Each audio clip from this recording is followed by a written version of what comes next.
তাই আজকে পড়তে ভালো লাগছে। ওই জন্য তো বলি চ আমার সাথে রেস্টুরেন্টে যাব, গিয়ে খাবার খাবো এসিতে বসে। এই তোরা না বেশি বকিস না, স্যার বলেছে এই অঙ্কটা না করতে পারলে বাঘের খাঁচায় ঢুকিয়ে দেবে। ওহ, এই লুতু লুতু সোনাটার মুখে একটু দুধের বোতল বুঝে দে তো। ও শোনা, তোমার ওই মধুর কি খবর গো? এই তুই না ওর নামে কিছু বলবি না, ও আমার বউ হয়। বাবা, আবার বউ? সোনা গো আমার। ওরে কালা চাঁদ তোমার লাগে মন করে আচার।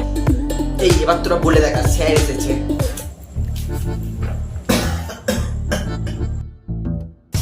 কি রে, কার মনে এত রং লেগেছে যে তোবার বউ বউ করছিস? ওগো শুনছো, মুড়িটা নিয়ে গিয়ে আমাকে উদ্ধার করো।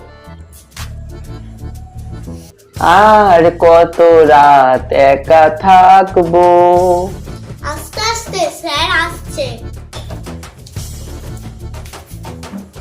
স্যার আজকে খুব গরম পড়েছে, তাই আজকে পড়তে ভালো লাগছে না। আরে লেবু, তা ভালো লাগবে কেন? সারাদিন যে মুখে ওই ঘষছিস, বিশ্বাস কর তোকে পুরো পেতনির মতন লাগছে। আর পড়াশোনা না করলে তোর তো বিয়ে হবে না। তুমি আর দাঁত বার করো না নীলকুমার বৈদ্য, সারাদিন কানে ব্লুটুথ গুঁজে গুঁজে না তোমার ভবিষ্যৎটাও অন্ধকারে গুঁজে যাবে। স্যার আজকে না পড়তে ভালো লাগছে না, কাল থেকে শিওর পড়ব। স্যার আজকে একটা গল্প শোনান তো, আমি তো ক্লাসের ফার্স্ট বয়, একদিন না পড়লে তেমন একটা কিছু ফরক পড়বে না। তুই বড় হয়ে সেই তো ট্রেনের চাকায় হাওয়া দিবি, আর এইদিকে বিয়ে করবি, বউয়ের কথা উঠবি আর বসবি। আচ্ছা নীলু, তোর তো দেখছি বিয়ে করার খুব শখ, তা তোর মাকে বলতেই তো পারিস একটা ভালো মেয়ে দেখে তোকে বিয়ে দিয়ে দিতে। হারাম জাদা কথা না। ও স্যার, সিওস্তার সাথে আপনার কোথায় দেখা হলো, কিভাবে বিয়ে হলো, একটু বলুন না। চল ঠিক আছে, এত করে যখন বলছিস তাহলে বলি। মানে স্যার আপনার লাভ ম্যারেজ? না বাবা থাক, বাবা মা বলেছে নিজের ইচ্ছায় বিয়ে করলে ঠাকুর পাপ দেবে। এই শালা তুই গবের নাকি? স্বয়ং ভগবান কৃষ্ণ বলেছে ঠিক বয়সে ছেলে মেয়ে উভয় যদি প্রেমে করে তাহলে তার বাবা মাকে জানায়, তাহলে তার বাবা মার অবশ্যই উচিত তাদের বিয়ে দিয়ে দেওয়া। বাহ, তুই এত কিছু কোথা থেকে জানবি? ও স্যার, আপনি কি আমাকে হালকাভাবে নিচ্ছেন নাকি? বলুন না। ও তখন আমার ভরা যৌবন, মামার সঙ্গে কাজে গিয়েই তোদের কাকিমাকে দেখলাম। তারপর তারপর স্যার ছাড়ুন, তখন কাকিমাকে কিরম দেখতে ছিল বলুন। ওরে লেবু, সে তোর বলার কথা নয় রে। পটল জিরা চোখ, দুধে আলতা গায়ের রং, বলতে গেলে পুরীর থেকে কোনো অংশে কম নয়। তাও আপনার মতো রাগী কুচুটে মানুষকে পছন্দ হলো কি করে? স্যারকে নিয়ে কিছু বলিস না, স্যার যখন যৌবন ছিল না, স্যারের একটা ব্যাপার ছিল। তুই ঠিকই বলেছিস, তোদের কাকিমা এখনো মাঝে মাঝে আই লাভ ইউ বলে দেয় যখন তখন। গুলমারার আর জায়গা পাননি।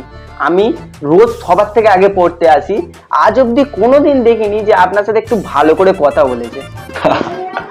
আরে তোদের কাকিমা বরাবরই ওরকম, ভালোবাসাটা ঠিক দেখাতে পারে না, কিন্তু ভালো যে কম বাসে তা নয়। একসাথেই 12টা বছর পার করে এলাম, সারাদিন ঝগড়াঝাটি করে, মানে ওই রাগ দেখায় আর কি। কিন্তু রাত্রেবেলা আবার নিজের হাতে খাইয়ে না দিলে গিন্নির আবার ঘুম আসে না। ওরে শালা, ব্যাপারটা পুরো ঘুরে গেল। কেল্লা ফতে, তা নয় তো আবার কি? চুপ চুপ চুপ, একটা কথা বলে রাখি শোন, এটা ইম্পর্টেন্ট নয় যে তোরা কাদের ভালোবাসিস, এটা ইম্পর্টেন্ট যে কারা তোদের ভালোবাসে। তাছাড়া কাকিমার বাবা মা কিছু বলেনি? আরে লেবু শোনা, সে আর বলবে না, তবে এটা মনে রাখবি, ছেলের চরিত্র, সততা আর ইনকামের বৃদ্ধি থাকলে সব বাবা মাই রাজি হয়ে যায়। ওরে শালা, তোরা বুঝলি? পরের দিন ফার্স্ট চ্যাপ্টারটা পড়ে আসবে, বুঝিয়ে দেবো। স্যার আর পড়াবেন না? না না রে প্রলয়, আজ আবার তোদের কাকিমার সেই পুরাতন দিনের কথা মনে পড়ে গেল। আজকে দুপুরে না ওকে একটু বেশি বকাবকি করে ফেলেছি, বুঝলি? স্যার শুধরে যান, লাইনটা কেটে যেতে পারে, তাই আজকে বলছি সিনেমা দেখে আসুন। তা যা বলেছিস, আইডিয়াটা কিন্তু মন্দ না। আমাদের নতুন সিরিজ আসছে। পাত্রবাবুর কোচিং সেন্টার, বিকাল 5:30। সবার কিন্তু উপস্থিত থাকা চাই, হ্যাঁ? মাইনে ফাইনে দিতে হবে না, খালি সাবস্ক্রাইবটা করে নেবে।